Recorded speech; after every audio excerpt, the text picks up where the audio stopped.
దేవీ నవరాత్రుల సందర్భంగా తిరుపతిలో వెలసిన శ్రీ జీవలింగేశ్వర స్వామివారి దేవాలయమునందు పార్వతీ అమ్మవారు 4వ రోజు మదురైలో వెలసిన శ్రీ మీనాక్షీదేవి అమ్మవారి అలంకరణలో దర్శనమిచ్చారు.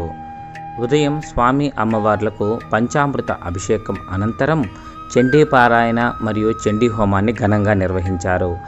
అనంతరం సాయం సంధ్య వేళ అమ్మవారి యొక్క క్షేత్ర దర్శనంలో భాగంగా మదురైలో వెలసిన శ్రీ మీనాక్షీదేవి అలంకరణలో దర్శనమిచ్చారు.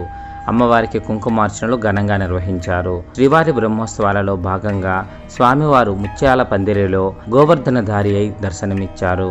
ఇక 5వ రోజు అలంపురంలో వెలసిన జోగులాంబాదేవి అలంకరణలో అమ్మవారు దర్శనం ఇవ్వనున్నారు.